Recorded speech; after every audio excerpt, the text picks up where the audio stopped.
Buka seluruh media Alkitab saudara.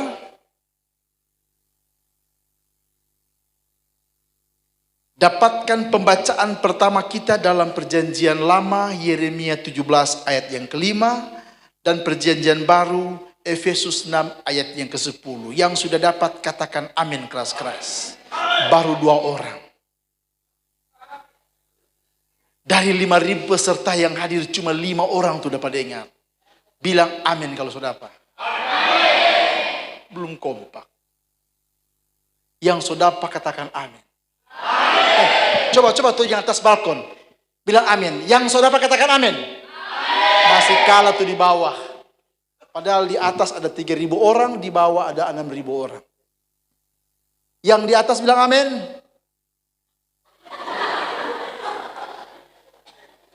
Letoy. Bilang amin. Yang di bawah. Haleluya. Kita berdiri semua. Haleluya. Yeremia 17 ayat yang kelima dia bilang begini. Beginilah firman Tuhan. Terkutuklah orang yang mengandalkan manusia, yang mengandalkan kekuatannya sendiri, dan hatinya menjauh daripadaku. Kita lompat di Efesus 6 ayat yang ke-10. Akhirnya, hendaklah kamu kuat di dalam Tuhan, di dalam kekuatan kuasanya. Amin. Puji Tuhan, silakan duduk. Kalau kita perhatikan saudara sekalian di dalam dunia ini, maka saudara akan menemukan ada orang-orang atau kelompok orang yang berbondong-bondong mencari jati dirinya. Kalau saudara keluar dan menemukan ada anak-anak muda yang hebat, yang pintar, kemudian dia mencari jati dirinya. Dia dapatkan jati dirinya sesuai dengan keinginannya. Maka dengan cara merebut jati diri orang, ketika mereka mendapatkannya, maka saudara sekalian ada kelompok orang yang mengandalkan kekuatan hebat di dunia ini. Kekuatan yang pertama adalah kekuatan finansial. Orang banyak doi boleh hidup. Orang banyak doi dia boleh atur apa saja saudara sekalian. Orang yang punya uang dia bisa atur apa saja yang dia mau. Orang kaya ketika dia tidak terkontrol oleh kehendak Tuhan, maka orang kaya akan melakukan banyak hal menurut pikiran dan hatinya apa yang dia ingin dia bikin. Karena apa? DP jati diri, DP kekayaan dia sudah dapatkan. Dan dia bangga ketika mendapatkan itu. Alkitab memberikan sebuah kesaksian saudara sekalian. Bahwa kekayaan itu fana adanya. Apa yang ditawarkan dunia kepada setiap manusia itu sifatnya fana. Karena kekayaan itu saudara sekalian nggak jauh-jauh dengan bangkrut. Ketika ada orang kaya mulai bermegah dengan segala kekayaannya, maka kekayaan itu hanya jauh-jauh dengan bangkrut.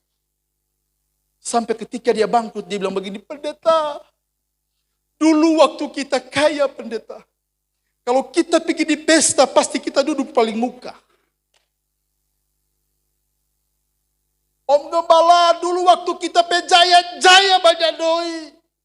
Setiap lewat di jalan orang bilang, bos, selamat pagi, selamat siang, selamat malam.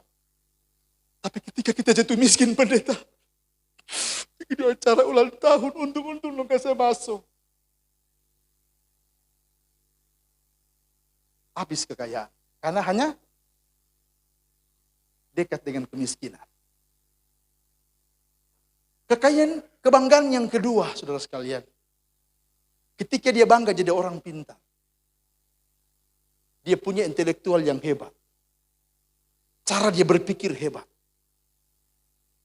Saya suka kalau ada anak-anak Tuhan yang pintar. Apalagi pemuda-pemuda remaja yang pintar-pintar. Hebat. Mak, kita pandai di sekolah. Jago. Dulu tuh orang saudara sekalian. Mama bilang begini. Jangan makan-makan ikan nih. Apa mak? Obat cacing. Ya kan? Jangan makan tuh kepala cakalang. Apa mak? Cacing. Ternyata saudara sekalian menurut penelitian, ikan itu bikin pandai orang. Mau ikan tudek kah, ikan cakalang kah, dia mau ikan putih kah, apalagi ikan goropa. Sedap sekali. Kalau sebikin kuah kan, ini kok ada setengah bakode ini. Dia sebikin kuah tuh kepala ikan, dia makan, sampai DP mata hilang dia makan. Ternyata tuh ikan gitu bikin pandai orang saudara sekalian. Sampai ketika anak-anak tahu bahwa ikan itu banyak kandungan yang bikin otak jadi pintar, anak-anak sekarang rajin makan ikan. Makanya sekarang anak-anak saking dompe pandai, dan bikin bodoh dompe mau dan papa. Tepuk tangan buat anak-anak kita. Iya kan? Mak, kita jam 2 ada bales. Oh, jadi mau pulang jam berapa? Jam 5. Padahal sekolah dia, bacau. Dia bikin modok, dia mama. Dia mama gelar master. Anak-anak itu saudara sekalian. Ketika ada anak-anak yang pintar, jadi kebanggaan kita orang tua. Ketika ada orang-orang hebat, anak-anak Tuhan yang hebat, punya intelektual yang hebat, maka jadi kebanggaan kita. Ingat, kekayaan dan intelektual itu sama di penasib, di pemandangan Tuhan. Kalau kekayaan itu hanya mungkin selebar ini dengan kemiskinan. Dan intelektual itu hanya selebar ini juga dengan kelumpuhan otak. Makanya saudara sekalian, satu waktu ada anak-anak Tuhan yang pandai luar biasa. Kontanya begini, siapa gubernur Sulawesi Utara? Hah? Siapa bupati Talaut? Hah? Jadi bego. Kenapa? Kelumpuhan otak. Satu ketika saya punya teman pintarnya minta ampun. Pandai sekali saudara sekalian. Kalau dia pakai kalkulator, tindis ampa kali ampa baru 1 kali dia so jawab. Pandai. Karena saking pandainya dia mulai bangga dengan kepandaiannya. Hebatnya dia.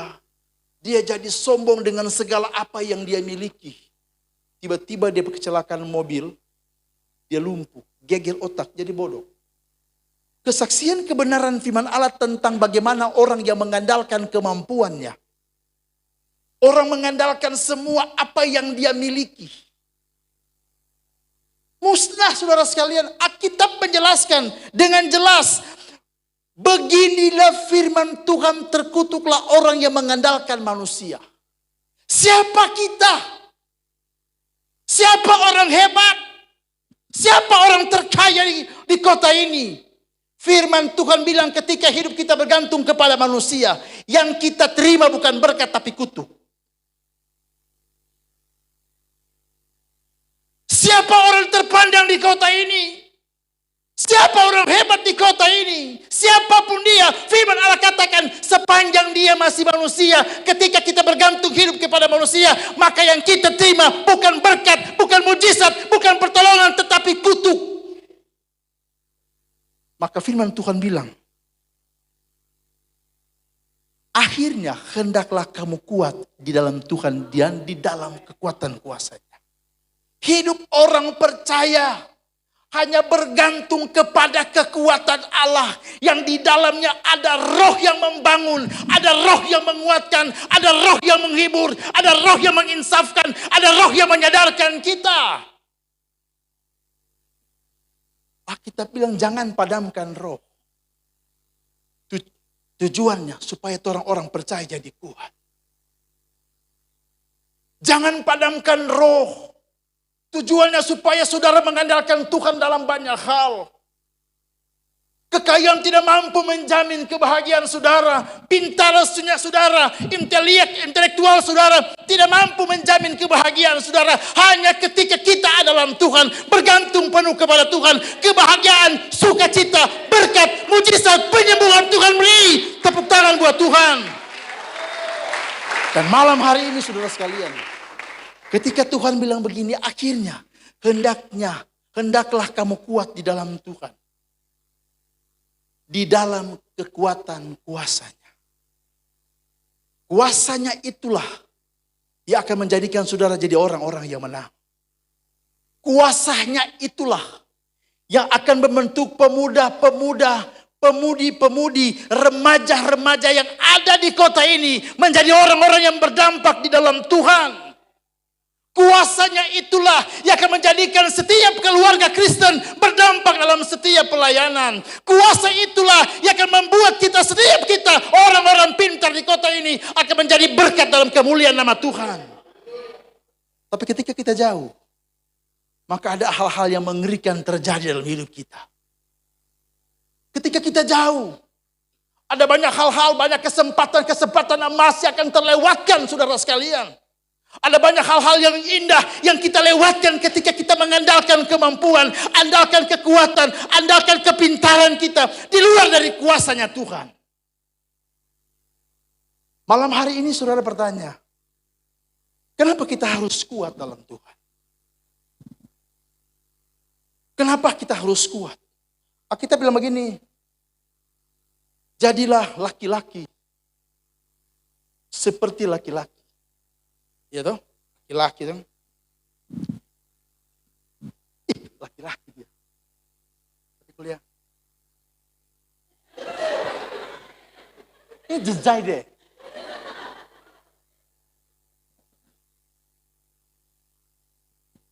Orang mesti jadi kuat dalam Tuhan. Setiap ada permasalahan hidup, kalau kita laki-laki kita tetap bertahan. Ada persoalan hidup kita tetap bertahan. Kita laki-laki. Ada persoalan yang menantang hidup kita, kita tetap bertahan. Kita laki-laki. Ada persoalan yang membuat kita susah, kita tetap bertahan. Ada persoalan yang menjadikan iman kita jadi mundur, kita tetap bertahan. Kenapa? Sekali Yesus, kita tetap Yesus. Kalau soal mujizat, maka sosok yang namanya Yesus adalah orang yang hebat. Soal mujizat, maka sosok yang namanya Yesus, dia spesialis dalam membuat mujizat. Dalam soal berkat, sosok yang namanya Yesus itu menawarkan kepastian berkat bagi setiap kita. Yesus tidak pernah menawarkan mudah-mudahan bagi kita. Yesus tidak pernah menawarkan insya Allah kalau nggak dapat, kalau nyanda. Dia tidak pernah bilang begini, ketuk pintu mudah-mudahan kita buka. Dia tidak bilang cari supaya dapat. Tidak. Datang supaya beban terlepas, mudah-mudahan terlepas. Nyanda. Dia tawarkan kepastian. Hei, yang ketuk pasti dia buka. Yang cari pasti dia dapat. Datang dengan segala beban, persoalan hidup. Ketika kita menemukan Tuhan, maka Tuhan bukakan pintu dan melepaskan semua beban yang mengikat kita. Itu hebatnya Tuhan. Dalam menunjukkan sebuah mujizat yang besar. Dengan pengalaman yang kita lihat dalam firman Allah. Dengan modal 5 roti 2 ekor ikan. Banyak orang terkejut. Hah, kok boleh begitu? Malam hari ini, Yesus yang sama sementara ada bersama kita. Yesus yang sama sementara bilang, mari itu beban kita bawa. Yesus yang sama, yang pernah melakukan mujizat yang besar.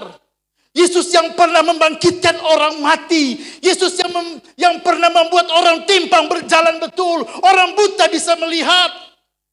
Yesus yang sama sementara ada dengan kita malam hari ini. Menawarkan kelepasan, menawarkan mujizat, menawarkan berkat. Tinggal tergantung kita mengandalkan kuasanya yang luar biasa.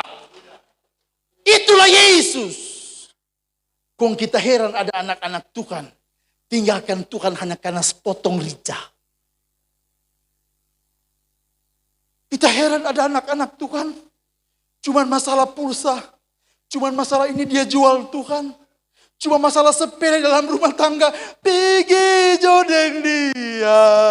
Pergi jodeng dia.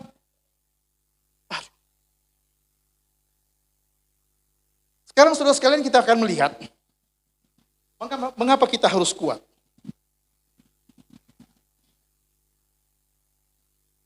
Kita akan belajar firman Tuhan pada malam hari ini. Mengapa kita harus jadi orang-orang yang kuat? Yang pertama kan kita akan lihat, saudara sekalian. Coba saudara lihat Kejadian 37 ayat yang ke-8. Mengapa kita harus jadi orang yang kuat? Kejadian 37 ayat yang ke-8. Ini serangkaian sebuah cerita, saudara sekalian. Dari jauh, kita baca sama-sama, saudara sekalian. Kejadian 37 ayat yang ke-18. Dari jauh ia telah kelihatan kepada mereka, tetapi sebelum ia dekat pada mereka, mereka telah bermufakat mencari upaya supaya untuk membunuhnya. Kita ayat yang ke-19. Kata mereka seorang kepada yang lain, lihat tukang mimpi kita itu datang. Saudara kalau baca seluruh ayat ini, maka saudara akan menemukan sebuah cerita tentang seorang pemuda yang lugu, yang masih merah-merah. Namanya Yusuf. Tadi malam kita sempat singgung tentang itu. Karena ini adalah kakek pemuda, seorang yang namanya Yusuf. Alkitab bilang dia dibenci oleh saudara-saudaranya. Kalau kita pelajari cerita tentang Yusuf, Yusuf tidak pernah bermimpi atau berangan-angan dia akan dibenci oleh saudara-saudaranya. Dia tidak pernah bermimpi bahwa dia akan dijual sampai 3 kali. Mungkin kalau Yusuf bisa bersaksi, dia bilang begini, Pak Pendeta, kita tidak pernah membayangkan kita masuk penjara bukan karena kita bersalah. Mungkin kalau Yusuf bisa bersaksi dan Pendeta, kita tidak pernah bayangkan kita kakak-kakak yang sebetulnya lindungi kita. Mereka jual kita. Dia tidak pernah bayangkan. Artinya saudara sekalian, kenapa kita harus kuat? Karena tidak semua yang terjadi dalam hidup kita sesuai dengan harapan doa kita. Tidak semua saudara sekalian. Kadang-kadang saudara sekalian orang tua berdoa, Tuhan jadikan kita anak yang tua ini polisi. Amin. Tuhan jadikan kita anak yang bungsu, ini dia mau jadi apa saudara sekalian? Jadi pegawai negeri, dong kau jadi langsung kepala dinas. Amin. Berjalan lama tuh saudara sekalian. Tahun demi tahun berjalan. Tiba-tiba dia dapat informasi dari kepolisian. Itu anak yang tua, penjara karena narkoba. Kita berdoa bukan begitu Tuhan. Belum lama kemudian dia dapat telepon. Kenapa tuh anak yang bungsu? Siapa? Orang sebawa lari. Tuhan. Bukan begitu kita berdoa. Iya loh.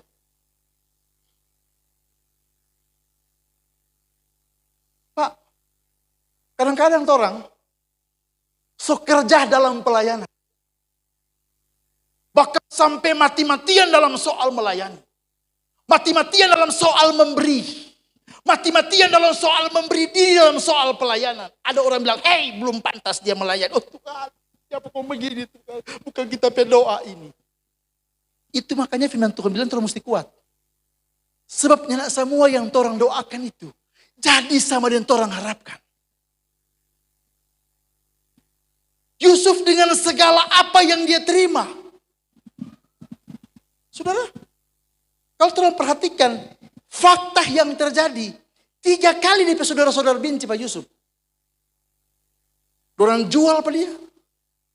Tapi tidak ada dalam kebenaran firman Allah. Jelaskan. Kemudian daripada itu datanglah kakak-kakaknya. Dan Yusuf membalas sambil memegang parang dan mengejar mereka semua. Tidak ada.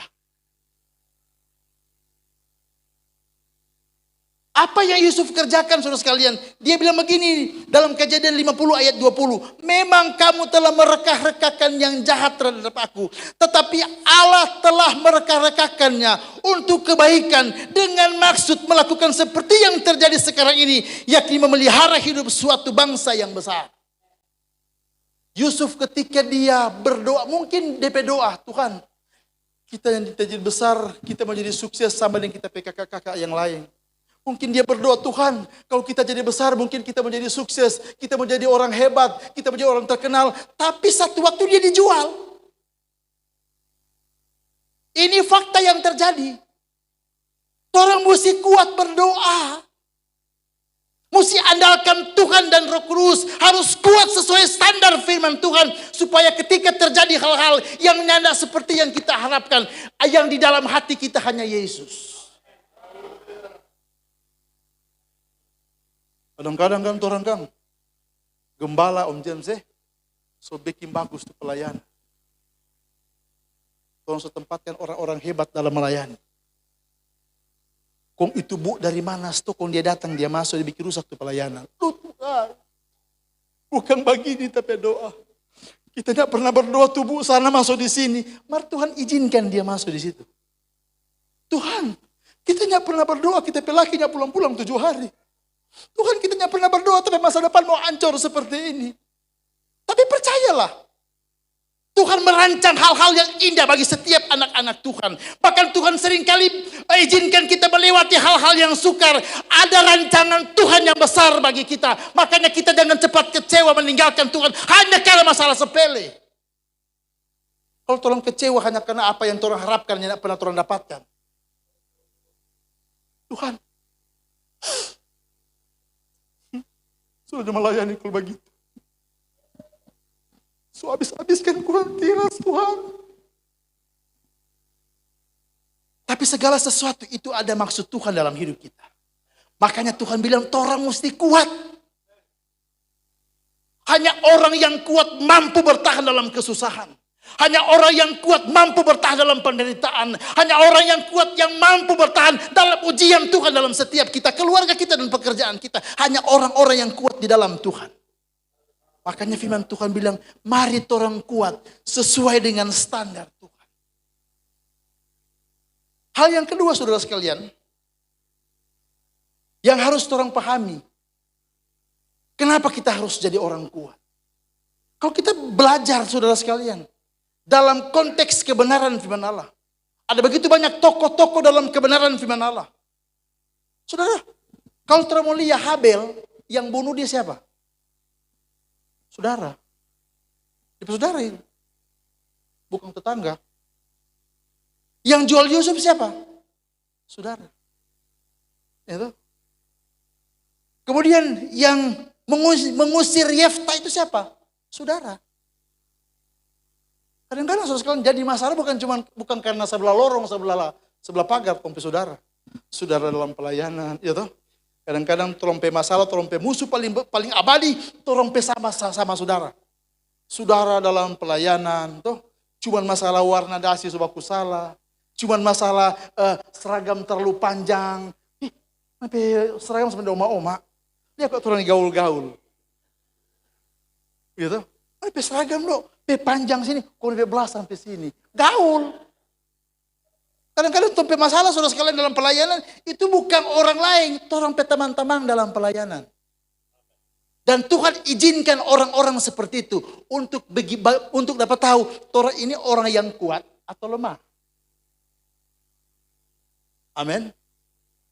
Orang semua melayani bagus sebagai gembala-gembala. Ada orang bilang, hey, dia kan karena dia begini kok jadi begitu. Dia kan karena ada tuh om sana, ada tuh om sana, tuh tante sana bikin begini kok jadi begitu. Kalau nyada kere dia. Sakit lagi. Walau tuh berdoa Tuhan. Jangan ada orang ganggu turun pelayanan. Kon Tuhan kirim 5 sekali kali ganggu. Dari lari begini. Sampai lari begini. Ternyata bukan laki-laki.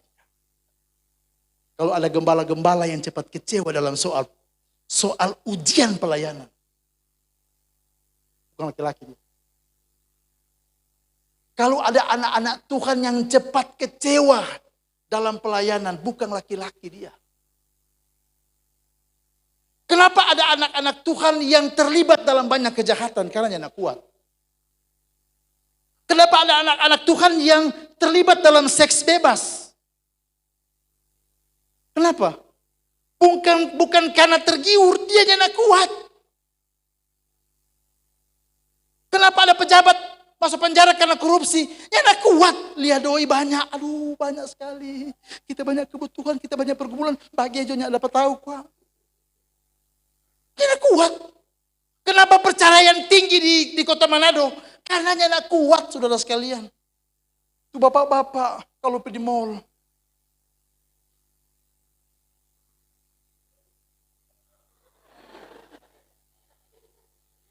Gitu.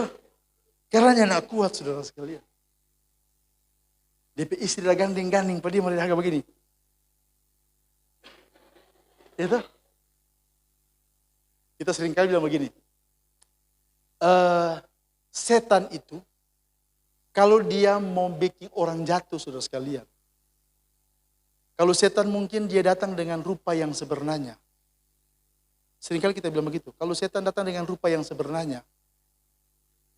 Mata merah, gigi panjang, kuku panjang, nyanak basisir, sama ini ibu-ibu sekalian bari bonding dia nyanda. Gitu? Pakai baju compang-camping, dia datang. Kita setan. Iko jopa kita. Mau iko. Nyana Kang, ngeri. Siapa mau iko orang begitu? Mar kalau tuh setan dia menyamar pakai rok mini. Memang. Dia pakai maskara. Dia pakai lipstik agak kemerah-merahan. Iya tuh Kong, selamat pagi Pak. Kalau setan menyamar begitu, kadang-kadang bukan cuma jemaat ke bahasa roh dia berdoa.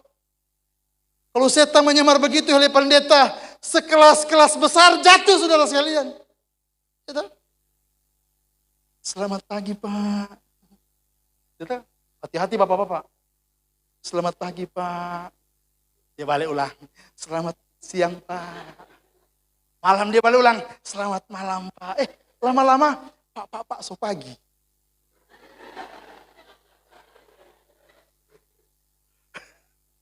Iya. Dari selamat pagi, Pak so pagi. Itu setan. Makanya orang harus jadi orang yang kuat dalam Tuhan.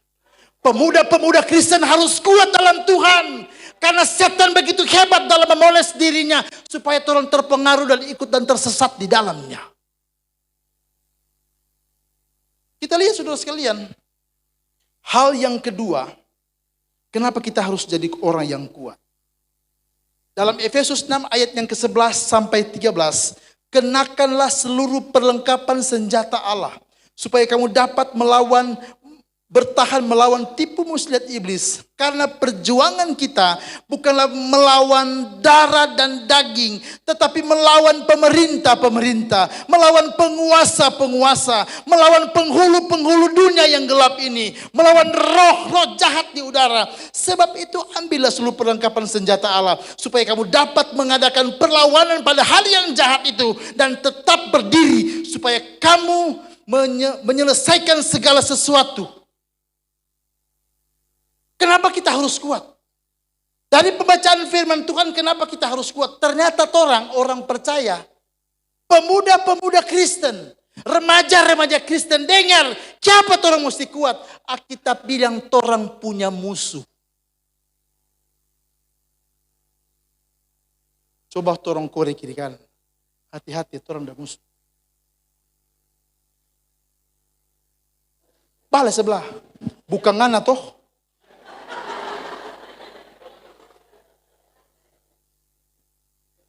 Balas. Sesama musuh jangan saling menyerang dong. Ya. Kadang-kadang saudara sekalian dia menyesatkan orang jadi tersesat. Itu bukan karena setan. Karena orang. Yang bikin anak-anak muda tersesat jatuh dalam perkara-perkara seks bebas. Itu bukan setan, kadang-kadang orang. Rumah tangga muda bercerai, berkelahi setiap hari, perkara-perkara kecil jadi besar, orang-orang kuat jadi lemah, orang-orang perkasa jadi lemah dalam pelayanan. Itu bukan kenapa, saudara. Bukan kadang-kadang bukan setan, orang. Coba nih harga kiri kanan, orang atau bukan? Harga. Siapa yang mau harga? Coba aku harga kiri. 1, 2, 3. Orang atau bukan? Orang. Yang ini mau bawa hagang. Gembala. Kita kok ini mau hagang tuh di sebelah. Tapi istri. Dia betul orang mereka lakukan sama dengan setan.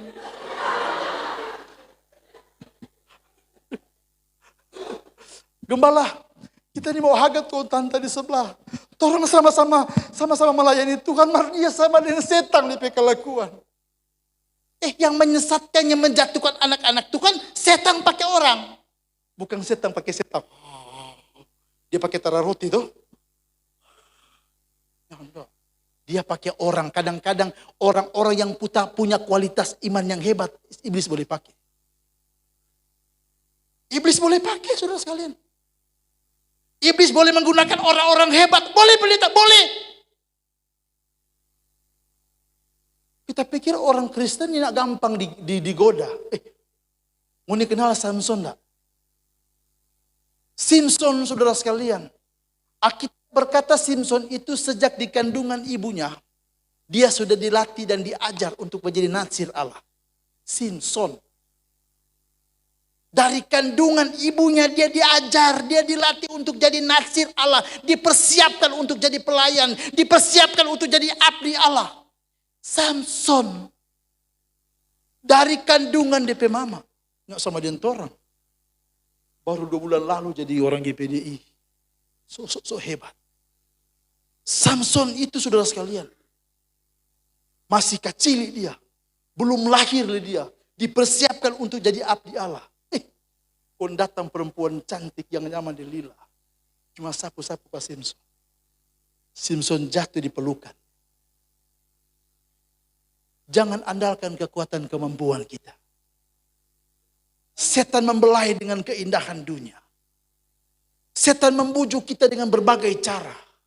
Setan membujuk kita dengan berbagai keindahan-keindahan dan fenomena-fenomena yang indah. Anak-anak Tuhan yang tadinya melayani Tuhan ketika dibelai oleh setan, maka dia tinggalkan pelayanan. Anak-anak Tuhan yang tadinya rajin berkorban, ditawarkan indah-indah oleh setan, dia jauh dari Tuhan. Makanya firman Tuhan bilang, orang harus kuat sesuai dengan standar kuasa Allah. Hanya itu. Ini perkara-perkara yang dahsyat, saudara sekalian. Setan berbagai cara dia backing orang jadi lemah. Orang punya musuh. Orang harus kuat. Dan ingat, musuh kita bukan tetangga kita. Bukan mama mantu. Bukan papa mantu. Bukan anak mantu. Bukan teman sepelayanan. Tetapi yang menjadi musuh kita, kita bilang, dorang itu pemerintah-pemerintah. Melawan penguasa-penguasa, melawan penghulu-penghulu dunia yang gelap ini, melawan roh-roh jahat di udara. Setan menjadi musuh kita yang akan menjatuhkan setiap orang percaya. Orang sepakat di malam Kalau ada setan, orang lawan. Amin. Setan, lawan. Kita bilang setan, saudara bilang lawan. Setan. Setan. Ini ada kompak. Itu di atas. Setan. Di bawah. Setan. Sama-sama Setan. Mama mantu.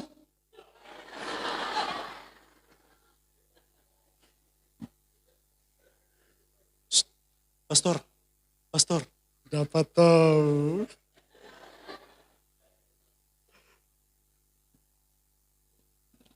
Kalau ada setan dilawan. Mamak mantu jangan dilawan. Udah pak usah dari rumah tuh orang. Tak salah dia coret dari ahli waris. Ada setan tuh orang lawan. Anak-anak muda, setan. Anak-anak muda di luar, setan. Jangan ikut pak setan. Setiap ada perkara-perkara yang menjerumuskan kita, itu pasti pekerjaan setan. Orang mesti lawan. Kita lihat saudara, ada 2 cara setan menyerang orang percaya. Bagaimana caranya pendeta? Ada dua cara setan yang menyerang orang percaya. Hari ini saudara sekalian kita mau obrak-obrik setan dulu. Orang mau bikin malu tuh setan dulu. Satu waktu saudara sekalian kita dipercayakan Tuhan pergi ke Pulau Kalimantan. Menginjil di tempat orang-orang Dayak. Gagah saudara lebih tampak. Gerejanya besar begini, yang ada kursi. Musik lengkap. Dulu aja ibadah, biar ibu-ibu cantik duduk. Semua jam 7 kita tunggu-tunggu, ini ada jemaat ya. Acara jam berapa Pak? Jam 7. Ini semua jam 7 ini. Oh tenang kok, pastor. Lu ada terbang kemarin. Hah? Betul saudara sekalian, pas jam 7 banyak orang di muka. Jam 7, banyak orang di muka. Kita khotbah.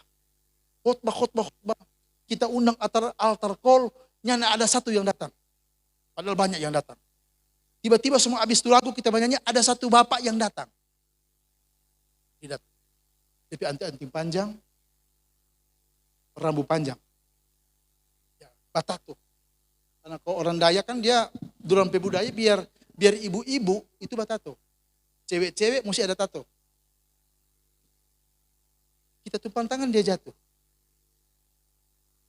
Kita kasih biar dia marah sama dengan ular tak. Kayak dia. Singkat cerita saudara sekalian kita pulang di rumah.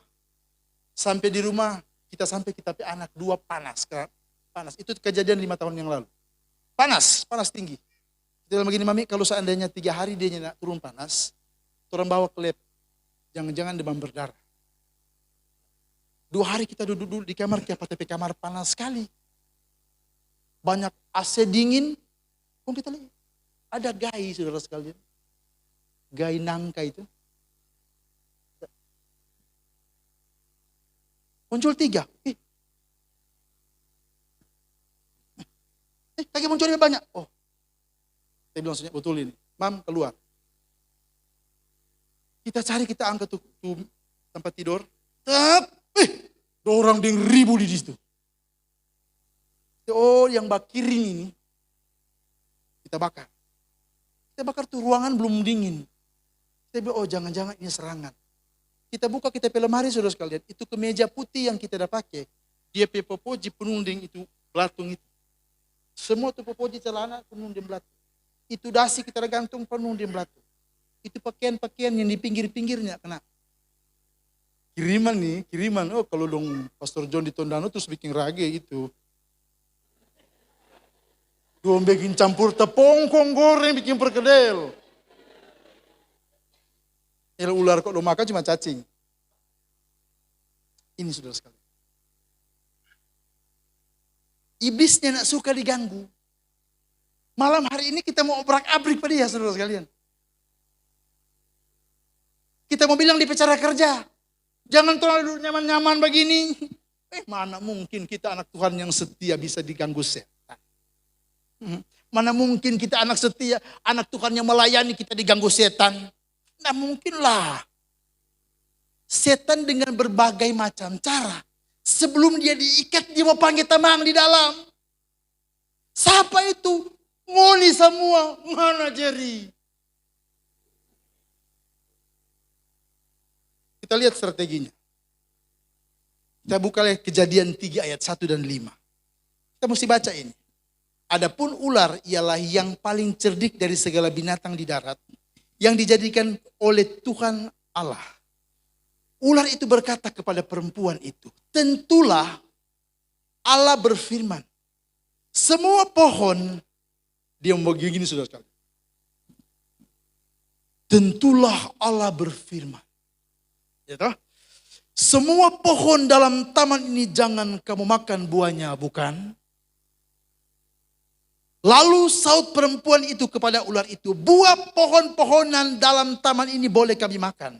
Tetapi tentang buah pohon yang ada di tengah-tengah taman, Allah berfirman, jangan kamu makan ataupun rabah buah itu, nanti kamu mati.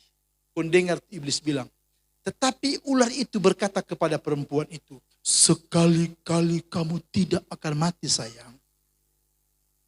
Tetapi Allah mengetahui bahwa pada waktu kamu memakannya, matamu akan terbuka dan kamu akan menjadi seperti Allah, tahu tentang yang baik dan yang jahat. Cerdik sekali setan ini. Walaupun memang dia tidak lebih hebat dari kita manusia. Tapi kecerdikannya saudara sekalian. Cerdik sekali dia. Dia menggunakan bahasa yang begitu manis dan indah. Seperti dunia sementara memoles keindahan hidupnya. Dia menggunakan bahasa yang indah untuk menjerat anak-anak Tuhan. Tujuannya saudara sekalian hanya untuk melemahkan firman yang ada dalam hidup kita. Ketika Tuhan berfirman, jangan kau makan buah itu. Itu firman yang keluar dari mulut Allah. Jangan kau makan buah itu. Jangan kau sentuh buah itu. Itu firman yang keluar dari mulut Allah. Ketika Tuhan berfirman dalam hidup kita, jangan kamu serupa dengan dunia ini. Itu firman yang keluar dari mulut Allah. Ketika firman Tuhan bilang, orang boleh tinggal di dunia. Tapi jangan seperti orang dunia. Itu firman yang keluar dari mulut Allah. Tetapi dengan cara setan menggunakan bahasa yang indah. Maka tujuan setan, kita bisa garis bawahi hanya untuk melemahkan firman yang di dalam hidup kita. Sehingga kita orang lihat kan, ada banyak anak Tuhan yang kuat ketika firman bilang, boleh kok pergi di diskotik, tidak apa-apa. Hanya sekedar begini-begini kan tidak apa-apa.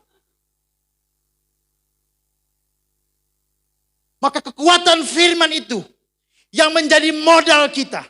Setiap kita berdoa, firman Tuhan jadi kekuatan kita. Ketika kita lemah, firman Tuhan jadi kekuatan bagi kita. Ketika kita bimbang, maka firman Tuhan jadi kekuatan kita. Ketika kita menjadi lesu dan tidak ada ketetapan hidup, Tuhan beri ketetapan hidup bagi kita. Itu tuh kekuatan firman. Ketika setan bujuk, boleh kuatnya apa-apa.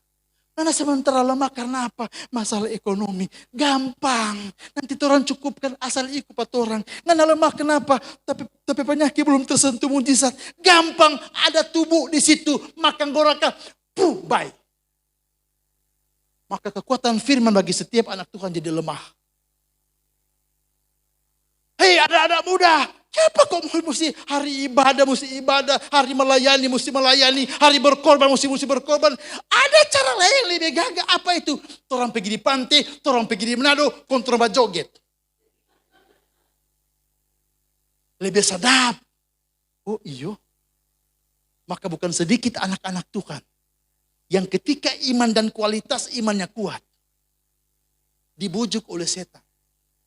Sudah Jo. Ini jatuh gagah. Mengandalkan Tuhan lama. Kadang-kadang harus melewati tantangan hidup yang berat. Melewati pencobaan hidup yang berat. Susah. Iblis tawarkan hal-hal yang indah-indah. Apa yang terjadi saudara sekalian? Iblis mampu menyerat anak-anak Tuhan. Dia melemahkan firman dalam kehidupan kita. Jangan kamu mengasihi dunia dan apa yang ada di dalamnya. Tujuan setan menghilangkan kekuatan firman hanya untuk melumpuhkan kita. Kalau orang selumpuh saudara sekalian, selesai. Firman Tuhan bilang dalam Roma 10 ayat 17, jadi iman timbul dari pendengaran oleh firman Allah. Firman Kristus. Kalau orang tidak biasa dengar firman Tuhan, orang semula lemah. So malas dengar firman Tuhan. Karena yang kita tahu saudara sekalian, firman itu membawa dampak pada sebuah perubahan. Orang yang taat melakukan firman, orang yang melakukan firman, jadi orang yang mendengar, taat melakukan, akan mendapat perubahan dari Tuhan. Dengar firman Tuhan, anak-anak muda, dengar firman Tuhan dan lakukan firman Tuhan itu. Itu kekuatan kita anak-anak Tuhan. Kalau orang jadi kuat karena dengar firman Tuhan, maka ada berkat-berkat yang Tuhan bukakan bagi kita. Masa depan kita menjadi luar biasa. Masa depan kita menjadi hebat. Mungkin hari ini kita sementara dipandang sebelah mata oleh orang. Mungkin hari ini kita sementara dipandang sebelah mata oleh banyak orang. Tapi ketika firman Tuhan jadi kekuatan bagi kita, maka kita menjadi orang-orang yang unggul, orang-orang yang hebat, orang-orang yang diberkati oleh Tuhan. Semua kita diberkati oleh Tuhan karena firman Tuhan ada dalam kehidupan kita. Kalau firman Tuhan tidak bertumbuh saudara sekalian. Pembaroko, pemabuk, ganti-ganti cewek. Itu om-om jadi kasar dalam rumah tangga. Ibu-ibu jadi matre, jadi mulut ember. Suka-suka lihat orang pe kesalahan, cerita-cerita orang pe busu, pura-pura baca di kutu di tetangga, padahal cari tahu tetangga pe kekayaan, ada pempele baru, ada tuples baru, ada ini baru, kemasin kredit semua kok itu.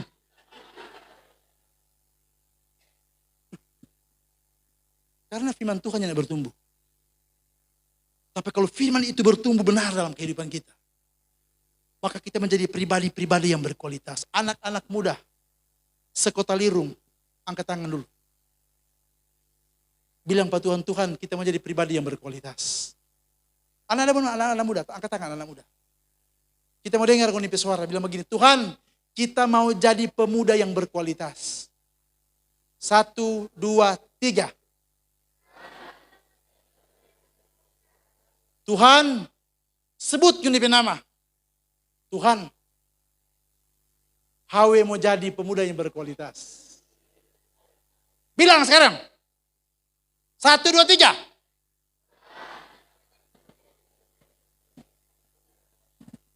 Turun pemuda. Bapak-bapak angkat tangan. Jangan kira lo lolos. Angkat tangan. Kau bilang begini, Tuhan, kita mau jadi bapak yang mengandalkan Tuhan. 1, 2, 3. Tuhan. Amin.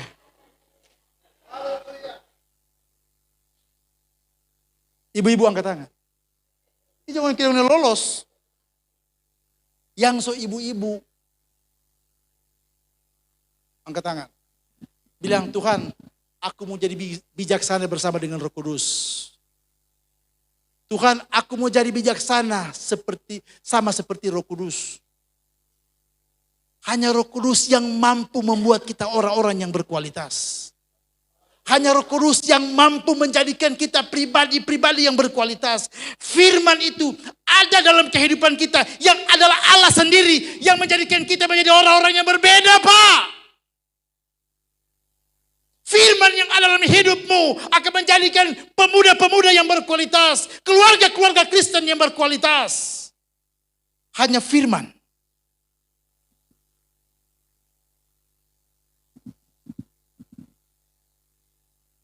Itu tujuan setan. Melumpuhkan setiap firman yang ada dalam kehidupan kita. Sehingga orang jadi lemah. Kita lihat yang kedua.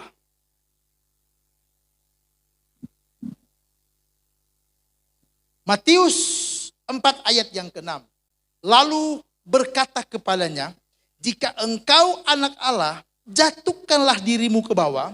Sebab ada tertulis mengenai engkau, ia akan memerintahkan malaikat-malaikatnya dan mereka akan menatang engkau di atas tangannya. Sebab kakimu jangan terantuk pada batu. Satu ketika Yesus berpuasa. 40 hari 40 malam. Datang setan, iblis, bilang, Sus, katanya hebat.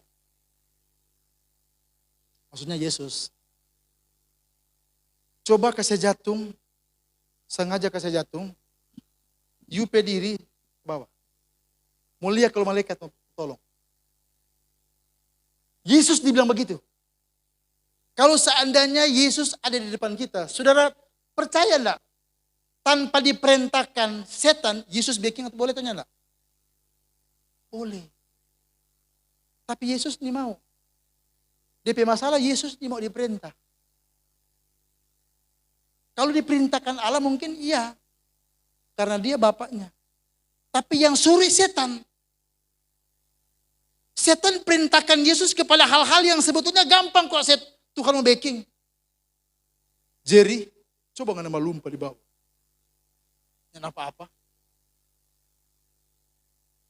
Yesus lebih tinggi. Yesus boleh baking atau enggak? Boleh. Tapi dia mau baking. Siapa? Yesus tidak mau dibujuk. Ketika setan kalah melawan Yesus, maka dia cari tuh orang-orang liru. Anak-anak muda diliru. Cewek-cewek diliru gagah-gagah. Cowok-cowok diliru maco-maco. Tante-tante dilirung seksi-seksi. Om-om dilirung maco-maco. Dia tawarkan hal yang gampang-gampang buat orang. Berkali-kali kita bilang begini, kenapa ada anak muda yang melayani kemudian tidak melayani lagi? Kenapa? Setan tawarkan hal yang gampang-gampang. Kalau mau jadi laki-laki mah rokok. 1 rokok dia bagi. Besok 2 dia bagi. Lama-lama dia nyenyak sedap tuh 2. Dia bagi satu slof. Lama-lama bukan rokok dia bagi sama yang Pastor John bersaksi. Narkoba dia bagi. Kaki saudara sudah di penjara. Coba tanya. Waktu masuk di penjara karena kasus narkoba. Langsung pakai narkoba enggak gembala. 1 batang rokok dulu. Gampang tuh itu. Gampang enggak? Ada anak muda belasan tahun hamil di luar nikah. Coba tanya. Waktu berkenalan langsung check in di hotel enggak? Enggak pendeta. Berkenalan baru baku senggol-senggol dulu. Waktu dia minta cium di mana di pipi, tetap kasih saja bagi ini dia kasih. Tapi lama-lama pendeta, dia sudah minta lebih pendeta. Kita nggak kuat tahan pendeta. Terpaksa orang check in, pulang check in minta tanggung jawab. Yang terjadi begitu. Kenapa ada pejabat-pejabat hebat masuk penjara? Orang-orang Kristen. Karena korupsi. Coba tanya, langsung 5 miliar enggak? Enggak, dari 50.000 dulu. Dapat tahu. 5 juta. Enggak dapat tahu. Karena seorang pejabat, saudara sekalian, dia ambil uang kantor 5 juta bukan korupsi itu. Nanti sudah 5 miliar, ya sudah di penjara. Coba tanya pada orang, waktu dia ambil 50.000 gampang enggak? Gampang. Itu yang setan tawarkan. Yang gampang-gampang dia juga tawarkan pada orang. Bukan yang susah-susah. Nah banyak anak-anak Tuhan jatuh pada hal-hal yang gampang. Yang kita bilang gampang, biasa itu. Orang lain boleh backing. Orang lain boleh backing. Tiba-tiba orang jatuh. Malam hari ini, saudara sekalian, tanpa kita sadari. Anak-anak kita, orang-orang tua, dengar. Anak-anak kita sementara dipermainkan oleh setan. Anak-anak muda yang hadir pada malam hari ini. Sementara diikat oleh setan, oleh perkara-perkara yang menajiskan di mata Tuhan. Orang-orang tua sementara ditawarkan hal-hal yang indah-indah. Makanya firman Tuhan bilang, kalau jadi jemaat, hendaklah kamu kuat di dalam Tuhan. Saudara tunduk kepala dan bilang begini, Tuhan. Sesuatu terjadi dalam keluargaku akhir-akhir ini. Itu karena kita tidak kuat. Sesuatu yang menyakitkan yang terjadi dalam pekerjaanku. Itu karena kita tidak kuat. Sesuatu yang terjadi, yang akan terjadi hari ini, yang akan terjadi pada masa depan anak-anak muda akhir zaman. Itu karena mungkin orangnya tidak kuat. Malam hari ini tanpa kita sadari. Iblis seperti singa yang mengaung-ngaung mengincar kita. Iblis sementara mengincar anak-anak muda Kristen di akhir zaman. Iblis sementara melihat kelemahan-kelemahan keluarga-keluarga Kristen. Iblis sementara melihat kelemahan anak-anak Tuhan. Iblis sementara melihat strategi mana kita boleh bikin rusak dalam pelayanan. Iblis sementara mempermainkan kita. Hal yang paling hebat, kita mengandalkan Tuhan. Firman tinggal di dalam kita. Kita mengandalkan Roh Kudus, tidak memadamkan roh. Maka berkat-berkat Allah, kita menjadi anak-anak Tuhan yang kuat. Modal kita hanya kebenaran firman Allah. Orang kalau kuat saudara sekalian, kemanapun kita pergi, kita jadi pribadi yang bisa diandalkan. Anak-anak muda angkat tangan. Coba angkat tangan. Anak-anak muda Orang pesasaran supaya anak-anak muda yang datang di mama angkat tangan. Mana anak-anak muda? Yang datang di mama dan papa. Mana? Di luar sana ada dari mama, dari bapak? Atau ada kakak adik? Orang jaga itu kerukunan itu. Karena iblis sementara mengincar hal-hal yang membuat kita jadi lemah. Itu sasarannya. Maka anak-anak Tuhan wajib kuat di dalam Tuhan. Mengandalkan kemampuan kita, kekayaan kita, kepintaran kita akan membuat kita semakin jatuh, akan membuat kita semakin tidak berdaya. Tetapi kita melibatkan Tuhan di dalamnya, kita menjadi anak-anak Tuhan yang benar-benar teruji dalam soal kualitas iman. Yang rindu dipulihkan oleh Tuhan, angkat tangan. Anak-anak muda yang rindu dipulihkan oleh Tuhan. Anak-anak muda yang sempat terjerat oleh godaan-godaan setan yang akan membawa kita masuk neraka. Kita bilang kepada Tuhan, Tuhan, kita mau jadi pemuda yang kuat. Kita mau jadi pemuda yang kuat, Tuhan.